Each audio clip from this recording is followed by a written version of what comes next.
Bismillahirrahmanirrahim. Assalamualaikum warahmatullahi wabarakatuh.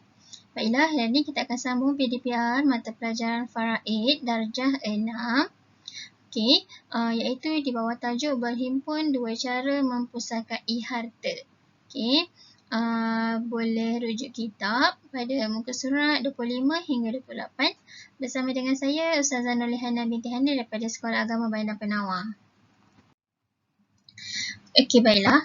Marilah kita sama-sama mulakan dengan bacaan doa sebelum belajar. Bismillahirrahmanirrahim. Allahumma ftah alaina hikmataka wansyur alaina min khazaini rahmatika ya arhamar rahimin. Amin. Okey, baiklah. Kita pergi kepada pengenalan 6.1. Seorang waris boleh mempusakai dengan dua cara. Okey, cara yang pertama iaitu fardu. Fardu ni maksudnya ashabul furud lah. Cara fardu bahagian yang telah ditetapkan hukum faraid. Macam 1/6 kan? Okey, 1/2 itu fardu. Okey, cara yang kedua iaitu dengan cara asobah. Apakah maksud asobah? Asobah ni maksudnya ialah mempusakai harta dengan cara bahagian menghabisi harta. Maknanya berapa bahagian yang telah dibagikan kepada fardu ada baki daripada harta tersebut, maka itulah yang dinamakan asobah, iaitu menghabisi harta. Okey. Dan seterusnya ada 3 masalah bagi keadaan ini, iaitu yang pertama, suami juga merupakan anak bapa saudara kepada si mati. Maksudnya dia orang yang sama. Okey, maksudnya apa? Dialah suami dan dia juga anak kepada bapa saudara kepada si mati. Maksudnya dalam hal ini pasangan suami isteri yang berkahwin dengan sepupu. Okey. Yang kedua, suami juga merupakan tuan yang memerdekakan hamba. Okey, tadi ni kes nombor 1, kes lain. Yang kedua ni pula apabila seorang mati tu dia meninggalkan suami dan suami dia ni merupakan tuan yang memerdekakan dia. Kerana wanita tersebut ataupun isteri yang dah meninggal dunia tu dulu seorang hamba, maka telah dimerdekakan oleh seorang lelaki dan lelaki itu adalah suaminya. Okey, dan yang ketiga, bapa ataupun datuk yang disertai dengan furak waris, tapi ada furak waris perempuan saja. Maknanya dalam keadaan hal yang ketiga ni dia tak ada furak waris lelaki. Okey. Okey, kita pergi kepada penyelesaian masalah yang pertama. Okey, masalah yang pertama apabila seseorang mati atau mewaris dia meninggalkan ibu. Okey, meninggalkan ibu. Okey, yang kedua dia ada suami. Okey. Yang pertama ibu, yang kedua ada suami. Kenapa saya kotakkan merah? Suami ni merupakan yang kes pertama tadi, masalah pertama. Dan dia suami dan dia juga merupakan anak kepada bapa saudara si mati. Yang ni kes yang pasangan suami isteri yang berkahwin dengan sepupu. Okey, jadinya ibu kadar pusaka dia, bahagian dia, fardu ni. Okey, ni yang tadi 1/3. Ibu akan dapat 1/3. Suami akan dapat 1/2. Dan dalam masa yang sama, okey, suami yang merupakan anak kepada bapa saudara si mati, maka dia akan mendapat asobah, iaitu menghabisi harta. Berapa baki harta yang dah dibagi kepada fardu, maka itu dinamakan asobah kalau ada baki harta. Okey, berapakah asal masalah ini? Asal masalah bagi keadaan ini ialah 6. Okey, macam mana boleh dapat 6? Okey, kita tengok pada nombor yang bawah ni, 3 dengan 2. Okey, 3 dengan 2 ni adalah nombor yang boleh kita darabkan ataupun kita bahagikan dengan 6. Kedua-duanya. Okey.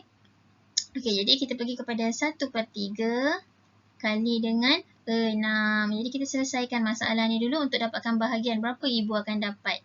Okey, 3 kali 1, 3. 3 kali berapa dapat 6? 3 kali 2 kan? Okey, jadi 1 ni yang atas kali dengan 2 yang ini. Jadi kita akan dapat bahagian ibu, kita akan dapat 2. Okey. Seterusnya bagi bahagian suami pula, suami dapat 1/2 kadar pusaka dia. Jadi kita selesaikan 1/2 kali dengan 6. Potong dia lah, kita selesaikan. 2 kali 1, 2. 2 kali berapa dapat 6? 2 kali 3. Kemudian 1 yang atas ni kali lagi dengan 3. Jadi kita akan dapat 3 untuk suami. Okey, seterusnya asobah. Asobah macam mana cara penyelesaiannya? Kita dah selesai kirakan kadar pusaka untuk fardu. Jadi 2 tambah 3 berapa? 5 kan? Asal masalahnya 6. Okey, jadinya 6 tolak dengan 5. Jadinya asobahnya dia akan mendapat 1. Jadinya 3 tambah 1 dapat 4. Maknanya keseluruhannya ni suami dan juga merupakan anak kepada bapa saudara si mati tu, dia akan dapat 4 bahagian, maka ibu akan dapat 2 bahagian. Okey, asal masalahnya 6 dan selesailah masalah ini, sah masalah kerana sama. Maknanya jumlah ni samalah. Masalah, asal masalah dengan yang ini jadi dapat 6. Kita pergi kepada masalah yang kedua. Okey, apabila seseorang mati, dia meninggalkan ibu. Okey, yang pertama dia meninggalkan ibu. Dan yang kedua dia ada suami. Dan suami dia juga adalah tuan yang memerdekakan. Okey, maknanya tuan yang memerdekakan wanita tersebut lah. Kemudian dia berkahwin dengan wanita tersebut. Okey, kita tengok ibu dia akan dapat 1/3. Okey, suami akan dapat 1/2 dan juga tuan yang memerdekakan dia dapat asobah. Okey, jadi asal masalahnya ialah 6. Bagaimana boleh dapat 6? 3 dengan 2 ni adalah nombor yang mudah yang boleh kita bahagikan dan darabkan dengan 6. Okey, jadi kita tengok kat sini 1/3. Yang ini 1/3 ibu. Kita kena darab dengan 6. Untuk kita dapatkan bahagian ibu dapat berapa? Okey, 1 kali 3. 3 kali berapa dapat 6? 3 kali 2. 1 ni kali dengan 2. Jadi kita akan dapat 2 dekat situ bahagian untuk ibu. Okay, seterusnya untuk suami pula 1/2 kan suami dapat. Kita kali dengan 6 yang ini. Okay, kali dengan 6. Okay, 2 kali 1 2. 2 kali berapa dapat 6? Okay, 2 kali 3. Jadi 1 kali 3 3. Okay, jadi kita akan dapat 3. Seterusnya, macam mana nak dapatkan asobah? Bila asal masalahnya 6, kita kena kira bahagian yang dah fardu yang dah dapat ni ashabul furud dah dapat berapa? 2 tambah 3 sama dengan 5 kan? Okey, jadinya 2 tambah 3 sama dengan 5. Jadi 6 tolak 5 sama dengan berapa? Okey, 1. Jadinya untuk suami dan juga tuan yang memerdekakan ni dia akan dapat 3 tambah 1 dapat 4.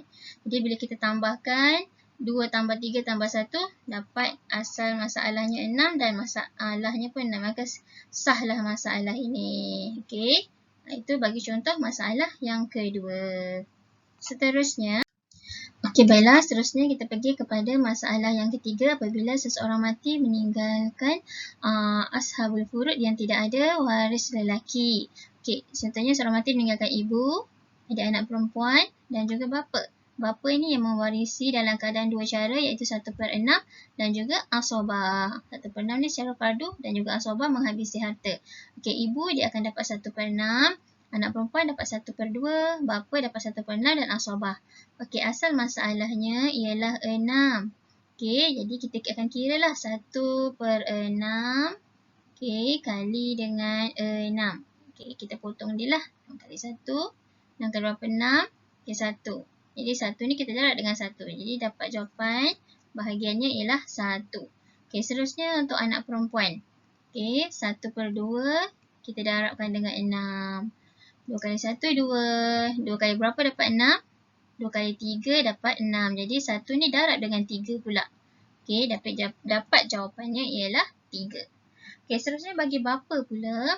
Bapa kita kira yang fardu dulu. 1/6 kan bahagian bapa. Okey, dia akan dapat 1/6. Kita kali dengan 6 juga. Okey, kita potong, bagi. Maka dia akan bapa dapat berapa? Untuk fardu bapa akan dapat 1. Kemudian baki 1 ni dapat dari mana? Ini yang asobah. Yang ini yang fardu. Okey, 1 tambah 3. 1 ni kita tambahkan dengan 3, kita akan dapat berapa?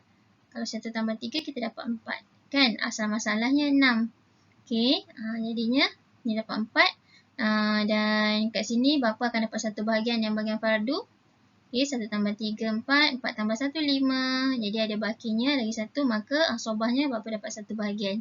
Maka masalahnya ialah 6. Asal masalah 6 dan sahlah masalah. Okey, jadi begitulah cara penyelesaian bagi tajuk berhimpun dua cara mempusakai. Okey, seterusnya kita tengok gambar raja. Okey, bagaimanakah gambar raja ni kita tengok suami juga sebagai tuan. Okey, seorang waris yang mempusakai dengan dua cara lah. Okey, ni dia punya rumusan. Okey, suami juga sebagai tuan yang memerdekakan. Okey, ni bagi contoh masalah yang tadi. Suami juga sebagai anak bapa saudara. Okey, ini masalah yang pertama tadi. Maknanya dia juga suami dan dia juga anak kepada bapa saudara. Yang ni mengkahwin sepupu. Okey, dan seterusnya dalam keadaan yang ketiga, apabila bapa dan datuk disertai furuk waris perempuan saja. Maknanya seorang mati tu meninggalkan bapa, dia tinggalkan furuk waris tapi disertai furuk waris perempuan sahaja. Okey. Okey, kita pergi kepada latihan. Okey, yang pertama. Okey, latihan yang pertama. Okey, yang pertama, nyatakan dua cara mempusakai harta. Okey, ada dua cara tadi kan? Okey, apa dia caranya? Okey, seterusnya yang kedua, tuliskan contoh waris mempusakai dengan 3 cara tapi hanya dibenarkan mempusakai melalui 2 cara sahaja. Okey, apa dia contoh-contohnya? Okey, dan yang ketiga, kira penyelesaian masalah. Yang pertama, iaitu apa dia? Apabila seseorang mati meninggalkan ibu dan suami yang juga merupakan anak kepada bapa saudara. Okey, yang ini semua jawapannya ada dalam kitab, boleh rujuk dalam kitab. Okey, baiklah, sampai sini dulu kita baca doa selepas belajar. Bismillahirrahmanirrahim. Allahumma inni astaudi'uka ma'allimtanihi farduhu ila iya inda hajati ilaihi wa la tansanihi ya rabbal alamin.